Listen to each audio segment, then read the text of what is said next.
स्वागत है सुशील जी हमारे एक नई सीरीज में जो हम लोग पॉडकास्ट का रीबूटिंग करके उसका हम लोगों ने एक नाम दिया है। रीबूटिंग मीन्स कंप्यूटर का जो एक वर्ड है rebooting, you press the reboot and everything restarts. हर चीज आजकल री एनर्जाइज बेटर वे। देखिए इतना ज़माना हो गया हम लोगों को जर्नलिज्म में, मुझे तो आपसे थोड़ा कम हुआ है, आपको तो करीब करीब 3.5 दशक, करीब 4 दशक हो जाएंगे थोड़े दिन बाद। नहीं ये 2-4 दिन पहले ही हम लोग बात कर रहे थे कि मुझे पिछले साल 40 साल हो गए इस एक्सप्रेस बिल्डिंग में। वाह क्या बात है, क्या बात है। ये 83 में आया था मैं, जुलाई 1983 में। देखिए 1983 में हम लोग कॉलेज से निकल ही रहे थे और मुझे याद है 10+2+3 जो ये सिस्टम है इसका हम लोगों का सेकंड बैच था स्कूल में 1980 में। 83 में हम लोग बाहर आ रहे थे और दुनिया में कदम रख रहे थे। फिर 84 में तो दिल्ली में और वो इंदिरा जी का जो असैसिनेशन हुआ उसके बाद, क्योंकि हम लोगों के ये जो रेफरेंस पॉइंट्स होते हैं कि भाई उस दिन ये हुआ था, उस दौरान ये हुआ था, और हम लोगों ने जो लगातार, मैं 86 ऑनवर्ड्स 85 टू बी ऑनेस्ट 1985 जनवरी ऑनवर्ड्स हम लोग जर्नलिज्म में ही रहे। रीबूट अगर हम लोग करें अपने को reenergise is a good word. इतना कुछ देखा हम लोगों ने, इतना कुछ समझा। मेरी तो पैदाइश बाहर थी दिल्ली के, बट रहे यहीं पर ही हम दिल्ली में। और स्कूल ऐसी जगह था जहाँ पे ये सब लाहौर से लोग आए थे, पाकिस्तान से, राजेंद्र नगर का इलाका, सलमान पब्लिक स्कूल। दिल्ली में मुझे ऐसा लगता है कि कम से कम 25-30 कॉलोनीज हैं जो पाकिस्तान से आए थे, जो लोग दंगे के बंटवारे के वक्त में, वो उनकी बहुतायत है। बहुत से ऐसे, मैं आपको बताऊं, जो सरकार ने बना के दी थी, जो नेहरू गवर्नमेंट ने बना के दी थी उस वक्त, मतलब सेंट्रल गवर्नमेंट में एक बाकायदा मिनिस्ट्री थी इसके लिए, रिहैबिलिटेशन मिनिस्ट्री एक बाकायदा बनाई गई थी। मिनिस्ट्री ही देख रही थी कि जो लोग आए बाहर से उनको कैसे समझाना है, रखना है सही। उसको कॉर्ड को आपने हिला दिया है। हमारे घर के बुजुर्ग बात थे उमाशंकर दीक्षित जी, हमारे पिताजी बताया करते हैं, मैंने तो उनके साथ थोड़ा कम वक्त, मतलब पिताजी ने ज़्यादा वक्त गुजारा उनके साथ, तो वो कस्टोडियन ऑफ इवैक्यूई प्रॉपर्टीज के वो यहाँ पे बड़े अहम करता धरता थे दिल्ली में। अच्छा।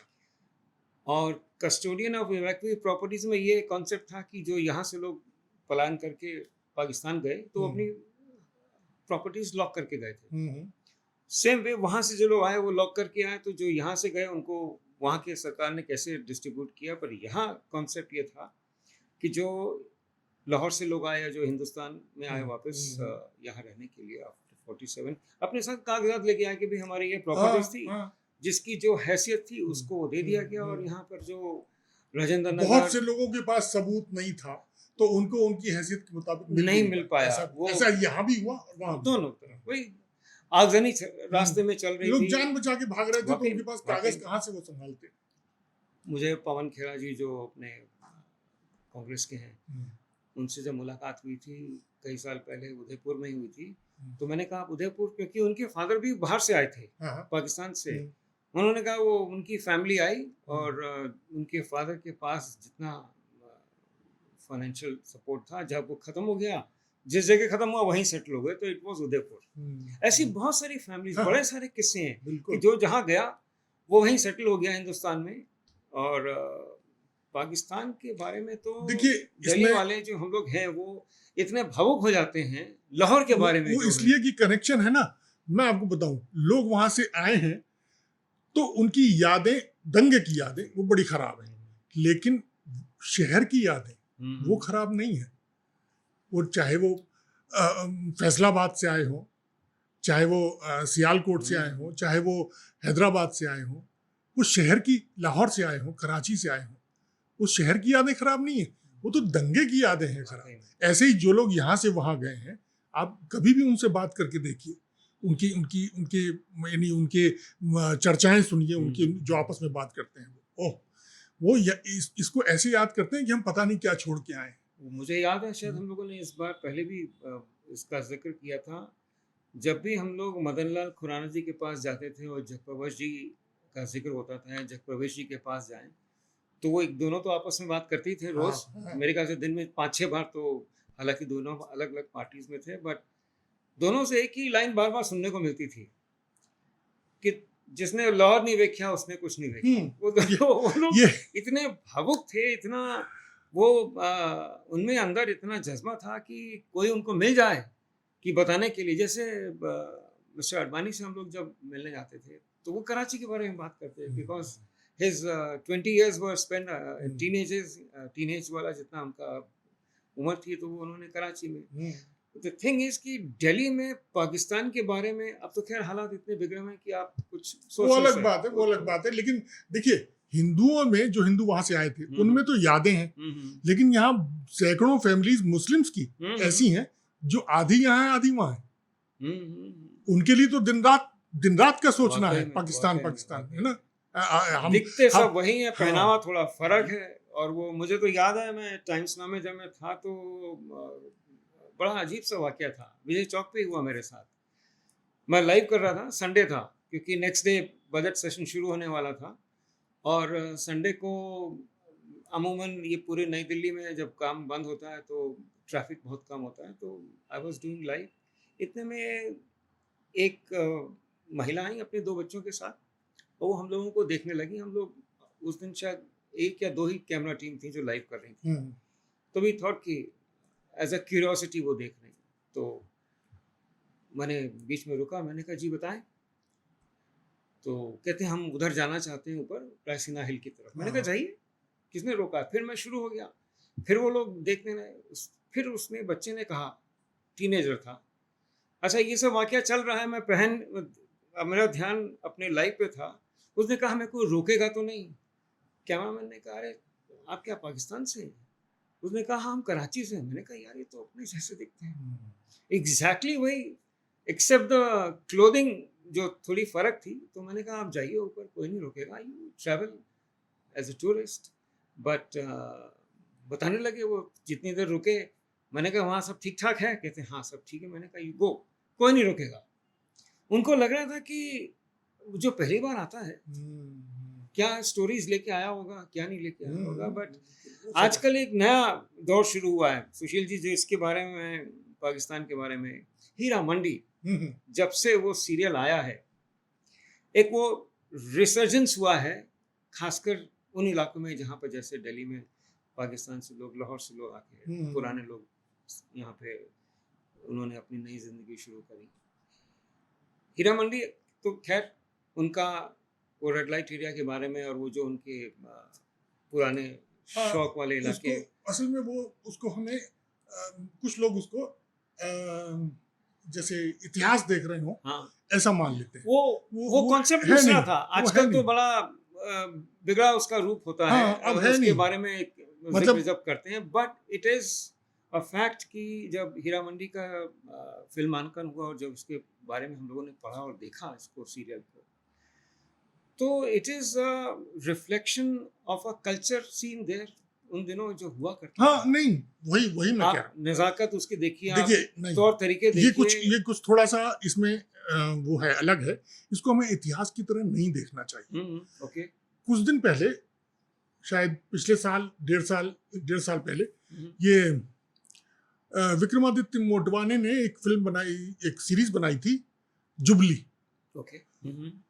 वो उसको देखकर बहुत से लोगों को लगा कि ये हिमांशु रॉय और जो देविका रानी के बॉम्बे टॉकीज को लेके बना। उन्होंने बेस जरूर लिया था उससे, उन्होंने वैसा दिखाने की कोशिश की, लेकिन बाद में उन्होंने खुद कहना शुरू किया कि आप इसको, हमने फिक्शनलाइज किया इसे, आप इसको ज्यों का त्यों मत मानिए। यानी हम उसको इतिहास मान ले, ऐसा नहीं होना चाहिए। इसमें भी ऐसा है, कुछ इश्यूज उसके वहां से कुछ हिस्से उठा लिए गए हैं, it is relevant to that time, but it has been fictionalised, मान लिया गया है। अब जैसे मैं बताता हूँ, पहले तो हीरा मंडी मोहल्ले की बात की जाए। देखिए, माना ही जाता है कि मुगल्स ने, वैसे तो हमारे यहाँ राजाओं के वक्त में भी ये सब था कि भाई वो जो गणिकाएं हैं वो बहुत यानी राज्य की जो मशहूर वेश्याएं हैं, बड़े इज्जत से उनको देखा जाता था। उनके यहाँ यानी उनमें तहजीब जरूरत से ज्यादा होती थी। जो वो एक हाँ उनका हाँ यहाँ पे जो कल्चरल का जो एक वो कड़ी वही। थी, वो एक उससे जुड़ी हुई थी। हाँ बिल्कुल। तो वो जब मुगल्स आए, उसमें शास्त्रीय संगीत भी था, उसमें नृत्य भी हाँ, था, उसमें गायन भी था। बिल्कुल था। मुगल्स जब आए तो उन्होंने भी हमारे पुराने शहरों में, जितने भी पुराने शहर हैं, उनमें हर जगह रेड लाइट एरिया है। आज तो रेड लाइट एरिया का मतलब नहीं रह गया कुछ, क्योंकि अब सब ऑनलाइन और क्या बोलते हैं उसको, एस्कॉर्ट, हाँ, एस्कॉर्ट के ना ऑनलाइन बुकिंग Escort होती है और ये services सब। हाँ, तो booking उसमें है, जी। अब इस बात का कोई मतलब ही नहीं रह गया कि कौन सा मोहल्ला और कहाँ पे। सोनागाछी जरूरी नहीं रह गया कि अब वहां जाएं आप फोन पे कहीं भी बात करके कहीं भी बुला सकते बिल्कुल, हैं। वो पूरा ये सब तो नेटवर्किंग अलग हो गई है। नेटवर्किंग अलग है उसकी। उसने रेड लाइट एरिया का या दाल मंडी का, जीबी रोड का, सोनागाछी का या हीरा मंडी का, वो कंसेप्ट अब नहीं रहा। पहली बात तो ये। अब आए हीरा मंडी पर। तो मुगल्स के वक्त में हर पुराने शहर में ऐसे मोहल्ले थे, लाहौर में भी था। और उस वक्त जो वहाँ तवाइफें थी, उनको यानी उनको वो दरबार में आके नाचने के लिए बोलते थे। बड़ी इज्जत से उनको यानी बड़ी आवभगत होती थी उनकी, बड़े सम्मान से रखा जाता था, देखा जाता था। ऐसा नहीं कि वो कोई यूं ही है। इसमें हुआ क्या है कि उसके बाद जब मुगल्स के बाद रणजीत सिंह, महाराजा रणजीत सिंह, उनकी कैपिटल थी लाहौर, तो उन्होंने भी उसको बरकरार रखा, उस हीरा मंडी को। हाँ, और उन्होंने तो बल्कि ये भी कहा जाता है कि उनमें से किसी से उन्होंने जबरदस्ती शादी वादी भी कर ली थी, है ना, जिसको उनके परिवार ने एक्सेप्ट नहीं किया। उसके लिए एक अलग हवेली बनवाई गई, ये सब हुआ था। बहरहाल, तो वो जो हीरा मंडी थी, है ना, वो बाद में, उनके बाद जब अंग्रेज आ गए, तो अंग्रेजों ने अपने, अब ये हर शहर में हुआ है, जो रेड लाइट एरियाज बने ना, वो असल में अंग्रेजों के बनाए हुए हैं। उन्होंने वो अपना वेस्टर्न कॉन्सेप्ट वहां पे हाँ, क्योंकि इंट्रोड्यूस कर दिया। बिल्कुल, क्योंकि जैसे उनके यहाँ था, जैसे उनके यहाँ हाँ, वो लेके आए। जब जैसा उनके यहाँ उन दिनों था, अब तब तो वहां भी नहीं है, लेकिन जब वो उनके यहाँ उन दिनों था, वैसा उन्होंने यहाँ भी किया। शासक थे, उन्होंने अपना हिसाब से अपने सैनिकों के लिए किया, कि ये बेचारे कहाँ जाएंगे, इसलिए ये सोच के किया। अब तो वो जो एरिया था जिसे हीरा मंडी कहा गया है, वो इस तरह से एस्टेब्लिश हो गया। अब वो नहीं है। अंग्रेजों के जाने के बाद, यानी कहना चाहिए आजादी के बाद, ये स्थिति हो गई है कि वहाँ 2-3 और एरियाज हैं ऐसे, वहाँ उनके भी नाम पड़ गए थे ऐसी। जैसे एक लाहौरी गेट है, लाहौर में लाहौरी गेट, जैसे यहाँ भी है एरिया। हाँ, नहीं, वहाँ लाहौरी गेट नाम का गेट के साथ साथ कॉलोनी भी है। उस कॉलोनी को भी बदनाम कॉलोनी हो गई हो। ऐसे ही वो टक्छल या टक्सल गेट बोलते हैं, वहीं पे वो भी एरिया उसी तरह का हो गया। बहुत से लोगों को यहाँ से हटा के वहां कर दिया गया। ये सब भी हुआ है। तो अब इसमें ये तो इतिहास को हमें इतिहास की तरह देखें कि साहब ऐसा हो रहा था उन दिनों में, ये सब, ये बात सही है कि कुछ तवाइफों की बड़े घरानों में बड़े शान से वो पार्टियों में जा सकती थी और ये सब हो सकता था। लेकिन वो अब उसको हमारी आजादी के आंदोलन से जोड़ना, है ना, वो सब फैंटेसाइज किया। तो मेरे ख्याल से संजय लीला भंसाली ने अपना एक उनका एक टच है और उसको बड़ा अच्छे से वो स्टोरी को पिरोया गया है। बिल्कुल, फिल्म मतलब वो अगर आप फिल्माइजेशन के हिसाब से देखें तो वो बहुत अच्छा है, वो बहुत अच्छा है, अच्छा उन्होंने दिया, वो बहुत कुछ सोच रहे। लेकिन मैंने एक चीज और भी देखी है, ये मैं इसलिए कह रहा हूँ कि पाकिस्तान की फिल्मों को देखें आप, पाकिस्तान के सीरियल्स को देखें, पाकिस्तान की वेब सीरीज को देखें, पाकिस्तान के टीवी पर प्रोग्राम्स को देखें, न्यूज प्रोग्राम्स या करंट अफेयर्स के, उन सब में जब भी इंडिया का जिक्र आएगा तो वो पॉलिटिकल बातें तो सही कह रहे होंगे, इंडियन समाज के बारे में सही बातें नहीं कह रहे। इनपुट नहीं है। हाँ, इनपुट नहीं है। नहीं, ऐसा यहाँ भी है, यही मैं कहना चाह रहा हूँ। हम लाहौर को जैसा इस वक्त है लाहौर, या उस वक्त जैसा था, वैसा का वैसा इसमें नहीं है, ये मेरा मतलब है। हम बहुत सारी चीजें मिस कर जाते हैं, क्योंकि हमारी दूरी बढ़ गई ना। दोनों समाज अलग दूर दूर हो गए हैं इतने कि हम उस तरह से, अब वो क्या है कि लैंग्वेज तो कर लेंगे, जैसे वहां की फिल्मों में या वहां की सीरीज में वक्त को समय बोल दिया है ना, यानी हिंदू दिखाना है तो तिलक लगा दिया, ये सब चल रहा है। ये सब नहीं होना चाहिए, ये सब नहीं, मतलब हम क्या वास्तव में है इंडिया में, क्या वास्तव में पाकिस्तान में है, ये इसमें दूरी इतनी बढ़ गई है कि हम दूरी इतनी नहीं बढ़ पता गई है कर। कि आप वो अगर अटारी वाघा बॉर्डर पर जो शाम को सेरेमनी होती है लोअरिंग ऑफ द फ्लैग्स, और वो पूरा गार्ड ऑफ ऑनर जब पूरा होता है और वो पूरा एक एक सीक्वेंस होता है, तो सामने आप उनको देखते हैं अक्रॉस द फेंस। उसके सिवाय तो नज़दीकी कोई जा ही नहीं सकता है आज की तारीख में, सिवाय जो कुछ ट्रैफिक चलता है, कमर्शियल ट्रैफिक। डिस्कनेक्ट मैं समझता हूँ ये इसलिए ज़्यादा हुआ है कि पॉलिटिकल तो है ही रीज़न। नहीं, ये बात मैं इसलिए भी कह रहा हूँ कि ये हीरा मंडी आने के बाद से पाकिस्तान के बहुत से लोगों ने, अब नेटफ्लिक्स पर है तो कोई भी देख सकता है दुनिया भर में, पाकिस्तान के कई लोगों ने ऑब्जेक्शंस उठाए। उन्होंने कहा है कि इसमें ये गलत दिखाया, ये गलत दिखाया, ये गलत। एक लेडी है, अब मैं नाम भूल रहा हूँ उनका, उन्होंने ये लिखा कि ये शाही दरगाह या क्या नाम दिया है, दरगाह है ना एक जिसमें लड़की लड़का मिलने जा रहे हैं, है ना, वहाँ कव्वाली चल रही है कुछ वो, तो वो वैसी उसने कहा, उस लेडी ने, कि मैं वहाँ बाकायदा मैंने पता किया तो वहाँ तो ऐसी कोई दरगाह है नहीं, तो शायद उन्होंने एक थोड़ी दूर पर कुछ और नाम है उसका, शायद इसको वो कह रहे होंगे, लेकिन वो उनको समझना चाहिए कि ये फैंटेसी है, ये कहानी है, इसको हिस्ट्री की तरह ना देखें। वो एक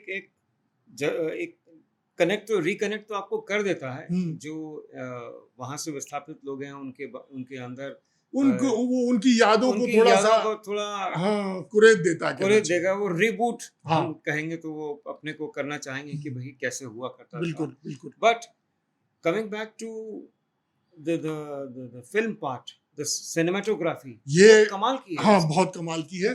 और देखिए इसमें क्या हुआ कि जब ये 21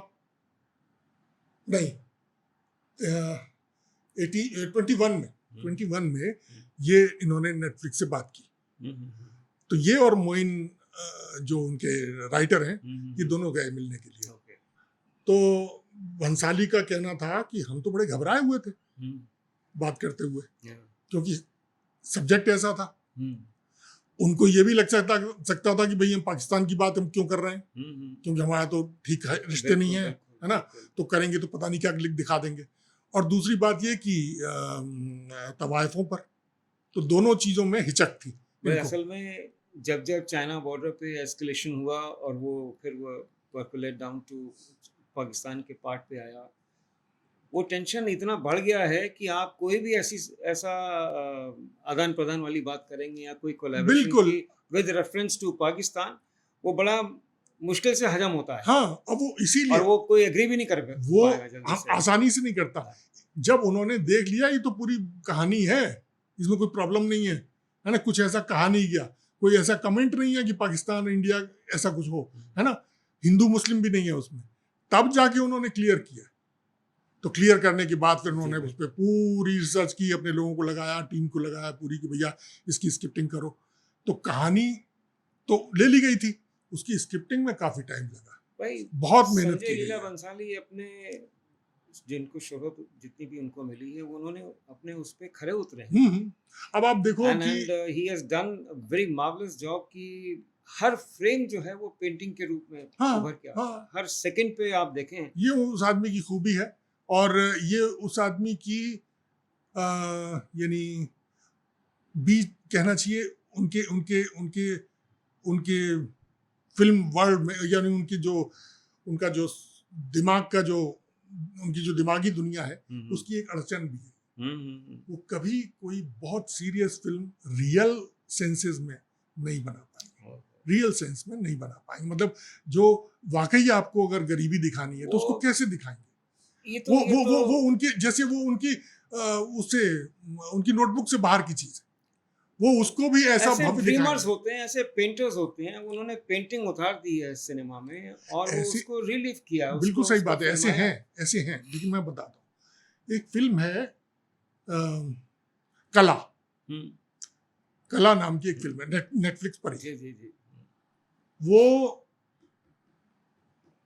ये है ना, विराट कोहली की वाइफ, हाँ, उन्होंने बनाई, हम्म। उनकी बनाई हुई है ना, प्रोड्यूसर है अनुष्का शर्मा की अनुष्का प्रोडक्शन है और वो तृप्ति धिमरी उसमें वो। एक्टिंग, और वो तृप्ति, उसका साहबजादे हैं, हाँ, एंड बाबिल बाबिल, बबिल हाँ। बबिल खान। अब उसको, कला को आप एक बार दोबारा देखिए। जो ये आपने कहा ना कि ये पेंटिंग, एक एक फ्रेम पेंटिंग है उसका, तो एडिटिंग बड़ी अच्छी हुई बहुत अच्छी है। वो बहुत अच्छी फिल्म है, वो बहुत edit अच्छी के फिल्म है। हम लोगों ने जब देखा उसको, किसी को मैंने रेफर किया था, मैंने कहा यार क्या मार्वलस एडिट है, क्या उसमें वो स्टोरी को उन्होंने एक सीक्वेंस में प्रेजेंट किया हाँ, है। मैं फर्क बताना चाह रहा हूँ कि उसमें जो पीड़ा है ना, वो ज्यादा लगती है।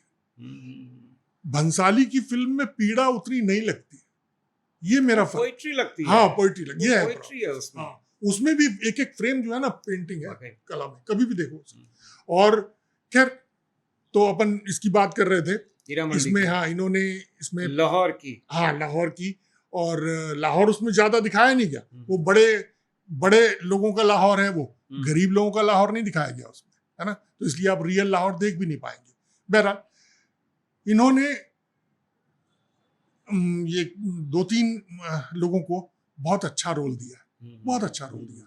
मतलब मेन जो कैरेक्टर है मलिका जान का, जो मनीषा कोइराला, उनको तो बरसों से कोई ढंग का काम नहीं मिला था। कह तो रही थी, उनकी इंटरव्यूज मैंने देखी, उनके शो रील्स देखी, उन्होंने कहा कि वो गार्डनिंग कर रही थी अपने, जब उनको हाँ, फोन आया कि मैं नेपाल में थी अपने घर पे और मुझे शौक है बाग बगीचे का, मैं अपने बगीचे को संवार रही थी, तब फोन आया, तब मैं आई। बिल्कुल। बट द थिंग इज कि एक सिनेमेटोग्राफर को, बंसाली जैसे, उनको मालूम होता है कि फ्रेम में उनको ज़रूरत नहीं है कि हर चीज़ को वो आंकें, नए लोगों को वो देखते ही बता देते हैं।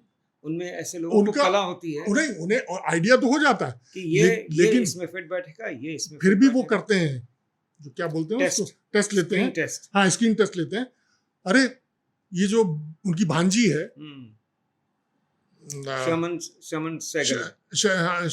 शर्मिन सहगल जो है, हाँ हाँ, वो उनकी भांजी है। और भांजी है और उनके साथ उनकी असिस्टेंट रही है काफी टाइम से, कई साल से वो इनको असिस्ट कर रही थी डायरेक्शन में। उसके बावजूद उसके 60 से ज्यादा वो हुए टेस्ट, तब जाके क्लियर किया उन्होंने। हालांकि आज मैं देख रहा था कहीं पर कि जो है सोनाक्षी सिन्हा, उन्होंने कहा कि ये सेट पर आके भूल जाती थी क्या बोलना है। लेकिन अब वो कोई मतलब नहीं उस बात का। सोनाक्षी सिन्हा को भी बहुत दिन बाद एक बड़ा काम मिला, अच्छा काम मिला है। ये देखिए, बड़े डायरेक्टर की खूबी होती है। अगर ये लोग इसको 3.5 आवर्स का कोई फिल्म इसको उतारें और वो इंट्रोड्यूस करें थिएटर्स में, उसका कोई एब्रिज्ड वर्जन, तो इन सारे कलाकारों को अवार्ड्स मिल सकता है। बिल्कुल बिल्कुल सही बात है। मैं ये कहना चाह रहा हूँ कि जो भी बड़ा डायरेक्टर होता है ना, वो एक्टरों की हैसियत बढ़ा देता है। कभी भी देखो, यानी क्या है वो अपना गैंग्स ऑफ वासेपुर, जब वो फिल्म आई थी तब उसे ऐसी सोच रहे थे लोग, ये तो ऐसे ही गैंगस्टर और ये सब इस तरह गोली मार रहे हैं और ये कर रहे हैं, इस तरह की है गुंडागर्दी। आज वो एक कल्ट फिल्म मानी जाती है। उसमें काम करने वाले लोग आज कहाँ पहुंच गए, सब नए थे तब, पहली फिल्म थी। जो एक फेज आता है कि जब people think that yes, crave करते हैं कि यस ऐसी कोई चीज, नई चीज मिले, और जब इंट्रोड्यूस करी जाती है तो उस समय नहीं सोचा जाता है कि ये एक कल्ट। इन्होंने एक बात और भी की है कि इन्होंने कई कम जानी पहचानी जाने वाली अभिनेत्रियों को लिया। उसका असर ये है कि पैसा भी कम लगा। हालांकि 225 करोड़ बताते हैं, इतना लग खर्च हुआ इसमें। फिर भी अगर मान लीजिए बड़ी एक्ट्रेसेस 2-4 और ले लेते, क्योंकि ये ना मनीषा कोइराला उस हालत में है कि बहुत ज्यादा पैसे मांग सके, ना सोनाक्षी सिन्हा या और जो भी है इनमें।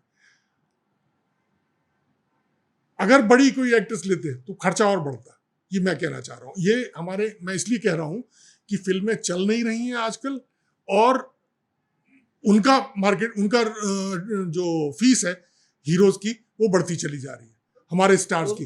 ये बड़ा कॉन्ट्रडिक्शन पैदा हो गया है हमारी फिल्म इंडस्ट्री में। नेटफ्लिक्स और उन लोगों ने कुछ राहत तो दी है ऐसे लोगों को? नहीं, हाँ। इन लोग, ये तो ठीक है, हाँ। ये तो ठीक है कि एक नया विंडो उन्होंने खोल दिया है, लेकिन आप हमारी फिल्म इंडस्ट्री की हालत देखो ना, फिल्में नहीं चल पा रही हैं, और जो वहाँ के काम करने वाले लोग हैं, टेक्नीशियंस हैं, उनकी हालत खराब है, क्योंकि फिल्में नहीं चलेंगी तो उनको काम नहीं मिलेगा, है ना, या उनके रेट कम, रेट बढ़ेंगे नहीं, जो भी आप सोच रहा था कि अब अक्षय कुमार को कहा जा रहा है कि 160 करोड़ रुपए मिले, है ना, और फिल्म पिट गई, बड़े मियां छोटे मियां, है ना, तो क्या हुआ इसका, क्या मानेंगे आप? वो 90 करोड़ पे रुक गई है फिल्म। उसमें ये जो फिगर्स जब आप बता रहे हैं तो एक ही चीज ध्यान में आ रही है कि दिल्ली के नजदीक जब ये उत्तर प्रदेश सरकार एक नई फिल्म इंडस्ट्री और फिल्म का पूरा प्रोजेक्ट लेके आई है कि फिल्म सिटी का ग्रेटर नोएडा में, ये शुरुआत कैसे हो पाएगी? जब बॉम्बे में नहीं हो पाई तो बिल्कुल नहीं, बिल्कुल आप दिमाग से निकाल दीजिए इस बात को, क्योंकि मैं बताता हूँ बड़ी घबराहट सी होती है कि इतने बड़े लोग यहाँ आके अगर इन्वेस्ट कर भी देंगे तो। यूपी गवर्नमेंट ने नोएडा में बनाया फिल्म सिटी, जिन जिन को भी दिया था उन्हें ज्यादातर बेच के चले गए, वो तो वहाँ सब टेलीविजन स्टेशन बन गए। हाँ, वो तो गनीमत है कि टीवी वालों ने ले लिया, नहीं तो वो तो किराए पे चल रहा था, पता नहीं कोई वहां पे हो सकता है कि शू फैक्ट्रियां खुल जाती, ऐसा हुआ नहीं, पर हाँ, पर हो सकता था, कहने को फिल्म सिटी है, हो रहा है कुछ और, ऐसा ही होगा। मैं आपको बताऊं फिल्म वालों का रवैया क्या है हमारे, मान लीजिए कहीं पे खुलता है, लखनऊ के पास सोचा गया था, अब ग्रेटर नोएडा में सोचा जा रहा है। शिवराज सिंह चौहान ने तो ये डिक्लेयर कर दिया कि हम अपने स्टेट में 5 नाम भी डिक्लेयर कर दिए शहरों के, 5 जगह हम बनाएंगे, 5 फिल्म सिटी बनाएंगे मध्य प्रदेश में, है ना। समस्या क्या है कि आप किसी को, प्रोड्यूसरों को, डायरेक्टरों को कहेंगे भाई आओ हमारे यहाँ ले लो जगह, हम बड़ी सुविधाएं दे रहे हैं, बहुत सस्ते में जमीन दे देंगे, वो खरीद लेंगे आके सस्ते में आके खरीद लेंगे, लेकिन होगा कुछ नहीं, उनका हो गया, जब उसको देखेंगे कि रेट बढ़ जाएगा तो वो बेच देंगे जमीन। फिल्म इंडस्ट्री एक कोई कमरा या कोई दीवार या कोई वो बक्से रूप में आपने कोई थिएटर बना दिया उस तरीके का, देखिए पूरे डाउन द लाइन ए से लेके जेड तक, उसमें जब तक सारे महकमे एक साथ काम नहीं करेंगे, इट्स अ कलेक्टिव आर्ट। देखिए मैं एक और भी बात है, उसको भी समझना चाहिए हमें, कि फिल्म इंडस्ट्री में बहुत से लोग, सब लोग अच्छे नहीं होते हर जगह, सब लोग खराब भी नहीं होते, वैसे ही सब लोग अच्छे भी नहीं होते, लेकिन वहां ऐसे कई लोग हैं जो जब भी कहीं देश में घोषणा होती है कि वहां पे फिल्म सिटी बनने वाला है और बहुत सस्ते में जमीन, वो फौरन कूद के पहुंच जाएंगे, सबसे पहले अप्लाई कर देंगे, उनको मालूम है हमें कुछ नहीं करना है, तो जमीन ले लेंगे। हाँ, अरे ऐसे डायरेक्टर प्रोड्यूसर हैं इंडस्ट्री में हमारे, जो नीतीश कुमार की गवर्नमेंट बनी बिहार में, सबसे पहले उन्होंने जाके कहा कि मैं यहाँ पे एक मॉल बनाना चाहता हूँ, मुझे जमीन दे दीजिए। नाम बताऊं मैं उनका, कोई फायदा नहीं, लेकिन बता रहा हूँ कि ये हाल है। अरे उन सज्जन ने बाद में एक सड़क बनाई, फिल्म प्रोड्यूसर डायरेक्टर, बहुत मशहूर नाम है, और वो सड़क बनाने का काम कर रहा है, बिहार में किया उन्होंने, ठेका लिया। ये क्या हो रहा है? इसलिए मैं कह रहा हूँ कि ये योगी आदित्यनाथ चाहे तो 10 बना ले ये अपना फिल्म सिटी, लेकिन उनका होगा कुछ नहीं, क्योंकि जो नेटवर्क चाहिए उसके लिए, फिल्म बनाने के लिए सब कुछ, वो बहुत सारी चीजें हैं जो चाहिए, वो सब बॉम्बे में।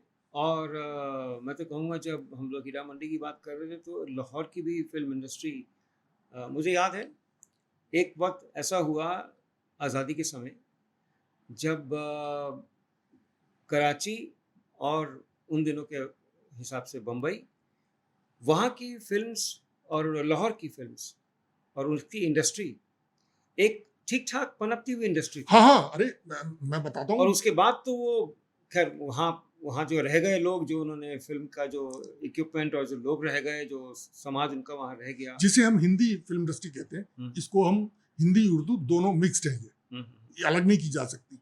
तो हिंदी उर्दू फिल्म इंडस्ट्री जो थी, जिन्हें हम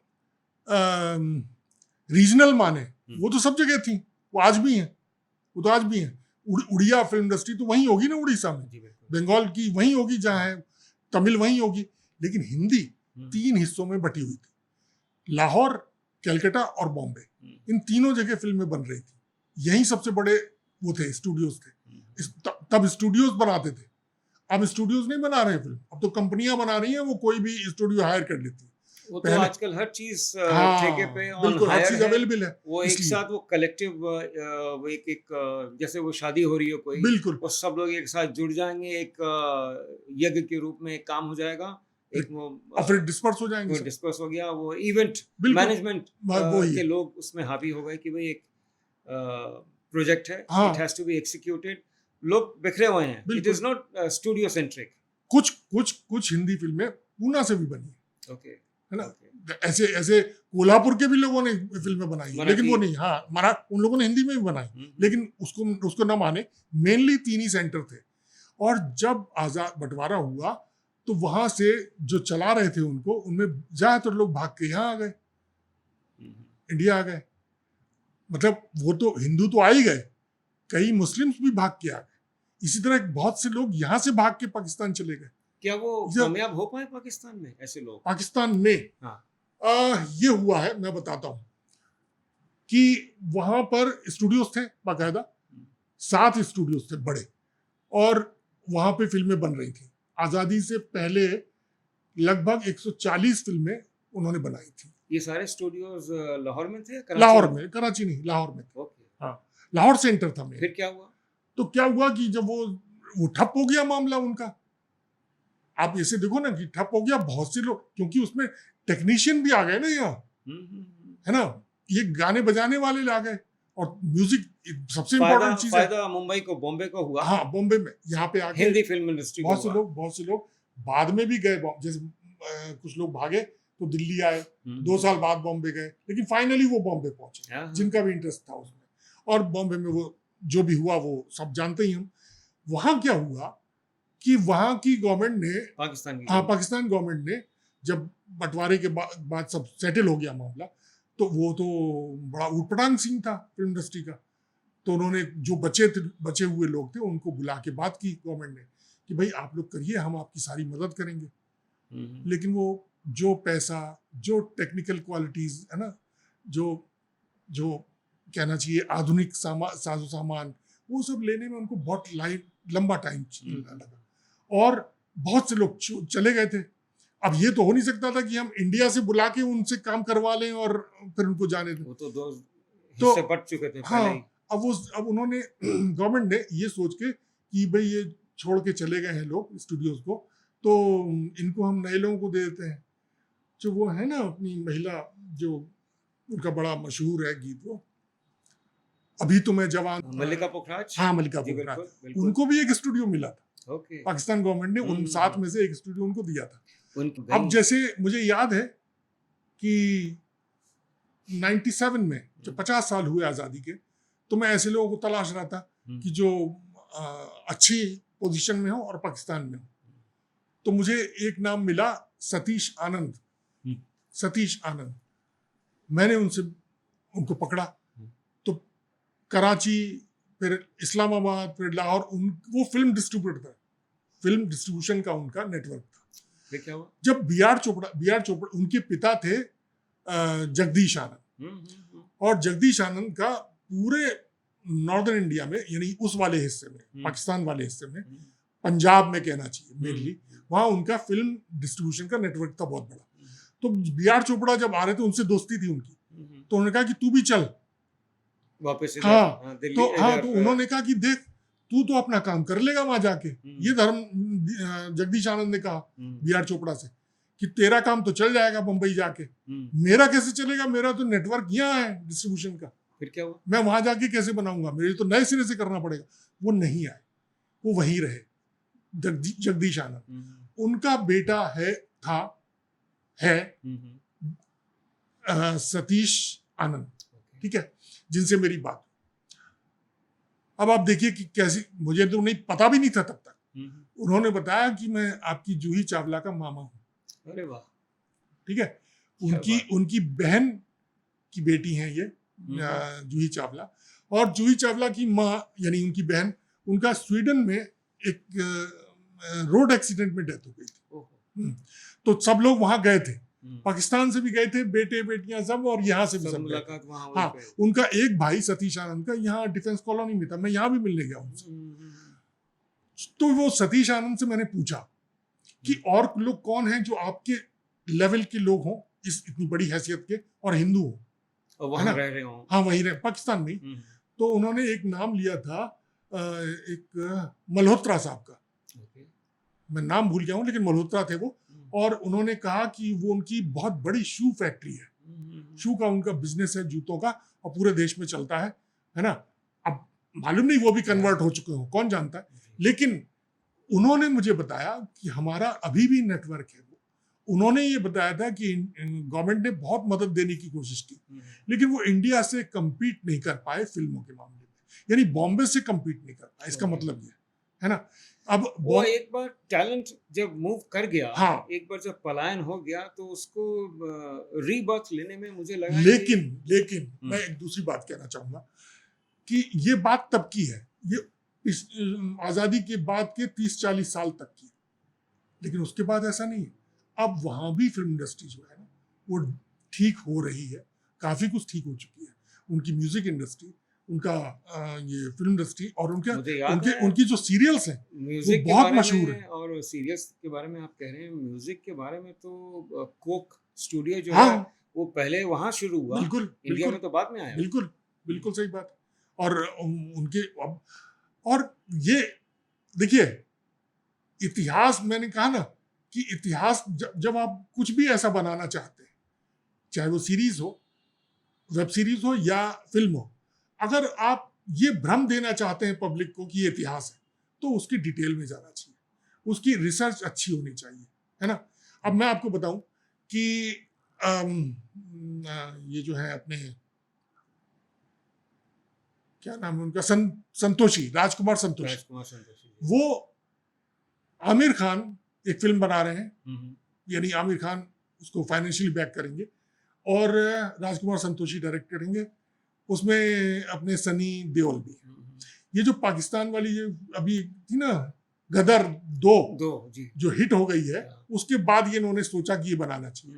वो असगर वजाहत का जो नॉवेल, ये है नाटक है, जिस लाहौर नहीं देखा वो जमिया ही नहीं, है ना, उस पर बना रहे।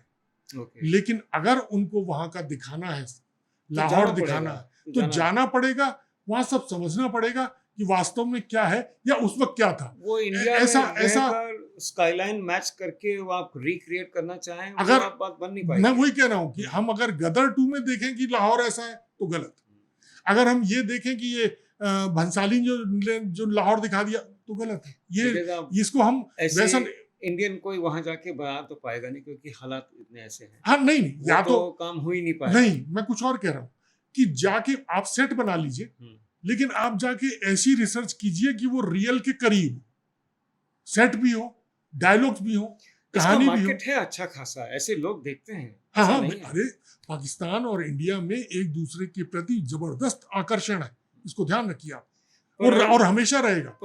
अभी मैं बताऊं एक घटना, दुबई में हमारे अरिजीत सिंह सिंगर, इनका एक प्रोग्राम हो रहा था, मुश्किल से 2 हफ्ते पहले की बात है। और वहां उन्होंने, होता क्या है कि आपके ऊपर फोकस रहता ना लाइट का, तो आप, ऑडियंस तो अंधेरे में है, तो वो नहीं पहचान पाते कि कौन कौन बैठे हुए हैं।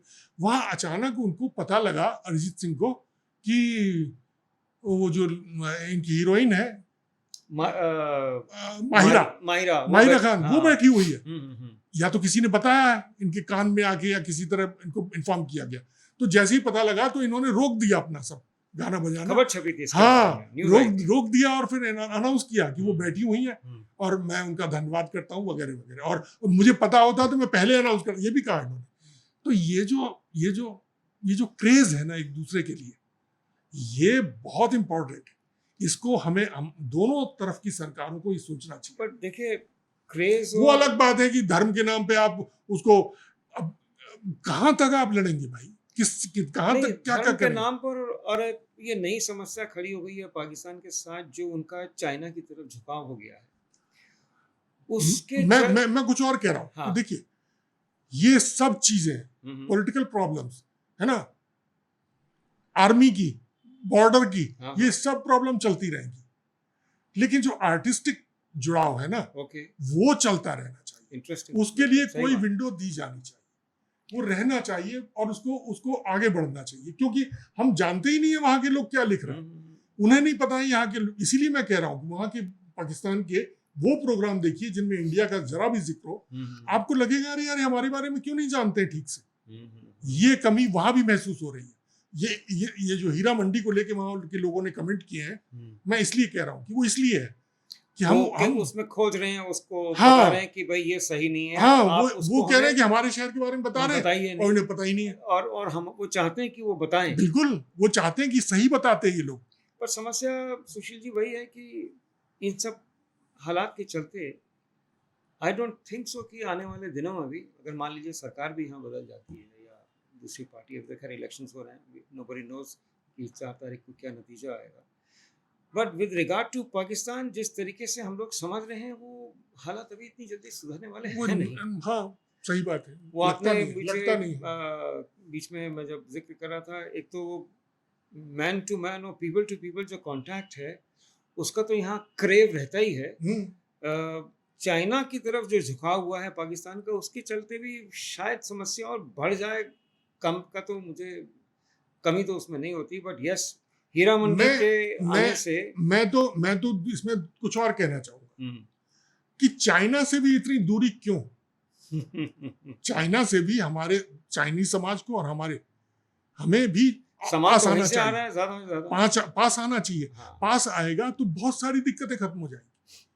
मैं सही बता रहा हूँ। असल में चाइना के साथ हम लोगों ने जो समझा, जब हम लोगों ने वो एक इंडो तिब्बतन बॉर्डर पुलिस के साथ कई साल पहले हम लोगों ने मिलकर कुछ काम किया था, सीरीज बनाई थी, तो जितना नज़दीक हम लोग चाइना बॉर्डर के गए, उन लोगों को पता किया, समझा, उनके बारे में उनके लोगों से पूछा, या यहाँ दिल्ली में जो स्ट्रेटेजिक अफेयर्स के लोग, उन्होंने अपना रुख कड़ा किया है जब से हम लोगों ने दलाई लामा साहब को यहाँ पे प्रोटेक्शन दिया है, पॉलिटिकल असाइलम दिया है। वो तो चलता रहेगा, वो तो है। ये मैंने बताया ना कि पॉलिटिकल प्रॉब्लम चलती रहे, लेकिन भाई आर्थिक तरक्की तो करनी है सबको। तीनों देशों का फायदा इसमें है, या मैं तो कहूंगा कि पूरी दुनिया का फायदा इसमें है कि सारे ये जो जियो पॉलिटिकल जो झगड़े हैं ना, इनको साइड में रख के कुछ चीजों में एक दूसरे से आदान प्रदान शुरू कर दें। हम लोग जब दिल्ली में बैठते हैं और दूर से देखते हैं टेलीविजन से और खबरों से, तो एक दूसरे तरीके का वो हमें एक प्रोजेक्शन मिलता है। मैं अपनी निजी जो मुझे एक्सपीरियंस हुआ, कुछ समय तक, कई महीनों तक, कई 2-3 साल तक हम लोगों ने पाकिस्तान और चाइना बॉर्डर के पास जाके कुछ काम किया, फिल्में बनाई, जब डॉक्यूमेंट्रीज बनाई थी, जब हम लोग राज्यसभा टेलीविजन में थे, उन जमाने में जब राज्यसभा टीवी हुआ करता था, तो एक नज़रिया हम लोगों को मिला कि जो आपने कहा, मैं आपकी बात से बिल्कुल सहमत हूँ। यदि वो चीज़, वो दीवार या वो जो लाइन खींची हुई है, उसको हम लोग पार करके सामने वाले से बात करें तो समस्या काफी हल हो जाए। अरे भाई आप ये देखो कि जैसे अरुणाचल में वो क्या जगह है जहां मार्केट इधर से उधर आ जा सकते हैं आप। नाथुला में हम लोगों ने देखा कि वो ट्रेडिंग होती है। हाँ, ट्रेडिंग होती है। हफ्ते में 4 या 5 बार वहां से ट्रक जाते हैं। हम लोगों ने पूरा उसका सीक्वेंस मैं ये पूछना चाह रहा हूँ कि 3-4 जगह पूरे बॉर्डर पर, नाथुला इज इन सिक्किम में हाँ, है, सिक्किम में है, अरुणाचल में नहीं है। अरुणाचल में जो बॉर्डर क्रॉसिंग है वो अभी फिलहाल वहाँ पे रोका हुआ है काम। अच्छा, तो ये सिक्किम, बट ये सिक्किम वाला जो है नाथुला वाला, ये चालू है। मैं चाहता हूँ अब इसको, मतलब सारे मैं ये नहीं कह रहा हूँ कि हमें किसी तरह से झुक जाना है किसी मामले में, वो बिल्कुल अलग मामला है। मैं ये चाहता हूँ कि पाकिस्तान के बॉर्डर पर, चाइना के बॉर्डर पर, नेपाल या और भी क्या, बांग्लादेश भी मान लीजिए, हर बॉर्डर पर ऐसे कई पैसेज होने चाहिए जहां ये अलाउ किया जाए कि कुछ लोग आके इधर से सामान खरीद सकें, यहाँ से वहां। इससे हालात ज्यादा सुधरेंगे, इससे हालात को सुधारने में मदद मिलेगी। क्योंकि सोसाइटी जब करीब आती है तो पॉलिटिक्स पीछे रह जाती है, इसको ध्यान रखिए। देखिए ये वाला पार्ट जो आपने कहा जिस कमेंट की सोसाइटी नज़दीक आती है, हीरा मंडी, मैं तो बार बार उसी का जिक्र करूँगा कि ऐसे में आप पाकिस्तान के नज़दीक जा रहे हैं, चाइना के नज़दीक जा रहे हैं, लोगों के उनको समझने की कोशिश कर रहे हैं। हो सकता है पॉलिटिकल लोग भी इस सब चीज़ों से अलाइंड हो जाएं बाद में, स्ट्रेटेजिक अफेयर्स के एक्सपर्ट्स और हमारे मिलिट्री एक्सपर्ट्स, क्योंकि कई सारे उसमें दायरे होते हैं जिसको आपको लांग कर। आप ये देखो कि चाइना से कितना सामान यहाँ आके बिक रहा है ना, उनको फायदा होता है ना इसका। हमारे कितने लोगों की वुहान में फैक्ट्री है बाकायदा, अभी भी है। हाँ, हमारे पड़ोस में एक जनाब की है, वो मुझसे हमेशा यही कहते हैं कि मेरी फैक्ट्री वहाँ है और मेरे और होटल में नहीं रहते, उन्होंने घर ले लिया है।